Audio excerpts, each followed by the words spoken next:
5, 4, 3, 2, 1, 0.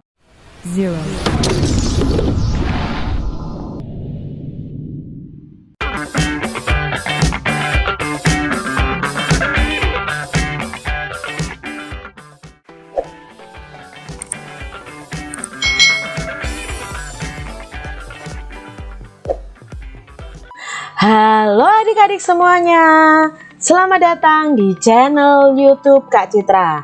Nah, hari ini nih kita akan belajar di tema 1, subtema 3, pembelajaran yang kedua. Mari kita belajar dengan penuh semangat. Indonesia memiliki rumah adat yang beragam. Kita harus mensyukurinya. Ayo kita cari tahu lebih lanjut. Hari ini kita akan belajar bersama-sama tentang rumah adat yang ada di Indonesia. Mungkin rumah adat yang Kak Citra sebutkan nanti hanya sebagian kecil dari banyak sekali rumah adat yang ada di Indonesia. Nah, sekarang rumah adat yang pertama kita akan pelajari bersama-sama. Keberagaman Indonesia tercermin pada rumah adat. Kita harus mensyukuri keberagaman dan keindahan rumah adat tersebut. Berikut adalah rumah adat dari berbagai provinsi di Indonesia.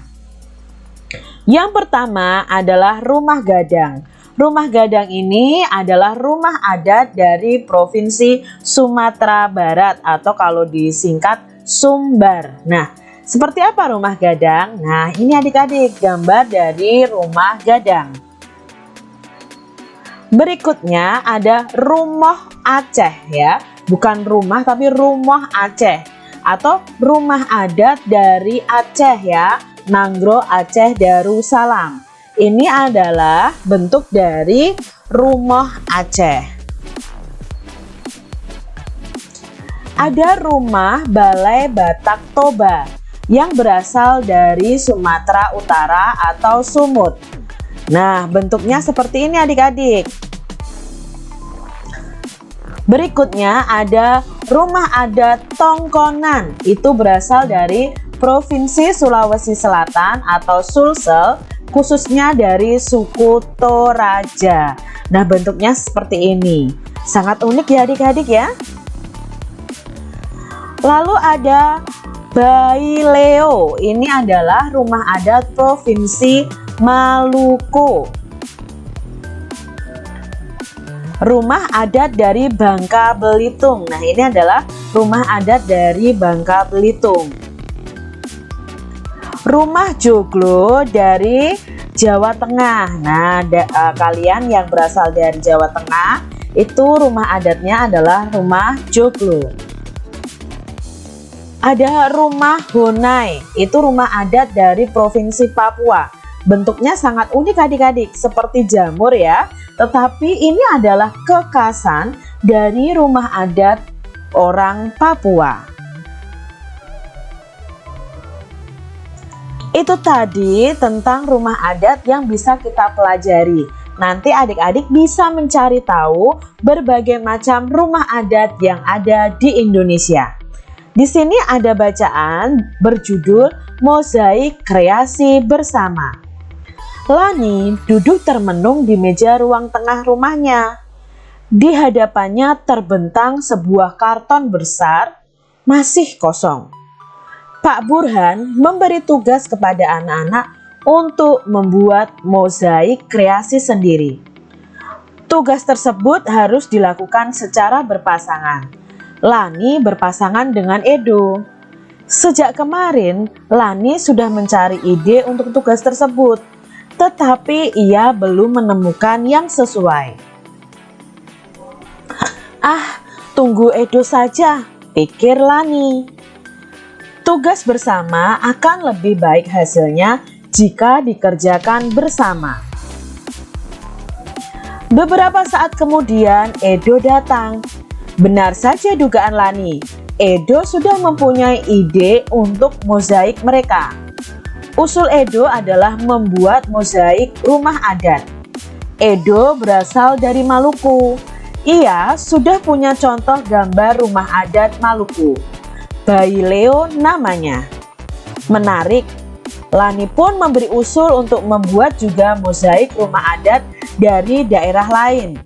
Rumah gadang dari Padang, rumah kebaya dari Betawi, rumah Aceh, rumah joglo dari Jawa, atau rumah limas dari Sumatera Selatan. Rumah adat daerah-daerah di Indonesia memang beragam dan unik. Mozaik rumah adat akan menjadi kreasi yang menarik.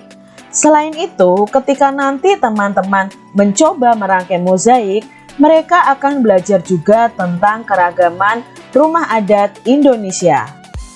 Pak Burhan memang sengaja memberikan tugas membuat mozaik secara berpasangan. Bukan hanya untuk mengasah kreativitas, tetapi juga memunculkan diskusi, mengasah kerjasama, serta memecahkan masalah bersama-sama. Sama seperti mozaik, ketika keping-kepingnya digabungkan akan menjelma menjadi gambar yang indah. Ini tadi mozaik hasil kerjasama. Nah, adik-adik semuanya di sini Lani dan Edo bekerja sama untuk mengerjakan tugas dari Pak Burhan. Mereka akan membuat mozaik. Tentunya di pembelajaran kelas 5, 4, 3 itu ada pembelajaran mozaik. Mozaik itu adalah sebuah gambar yang terbuat dari kepingan-kepingan gambar atau kepingan-kepingan kertas, kepingan-kepingan kaca, kepingan-kepingan kaset CD yang dipatah-patah, dan lain sebagainya menjadi satu gambar yang indah jika dirangkai. Nah, di sini akhirnya Lani dan Edo membuat mozaik rumah adat.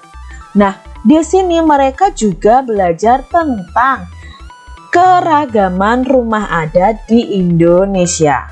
Pak Burhan memberi tugas ini supaya anak-anak itu mengasah kreativitasnya, lalu ada diskusi, ada musyawarah saat anak-anak mengerjakan, dan mengasah kerjasama serta memecahkan masalahnya bersama-sama. Jadi ada maksud di situ. Apa ide yang dimiliki Lani?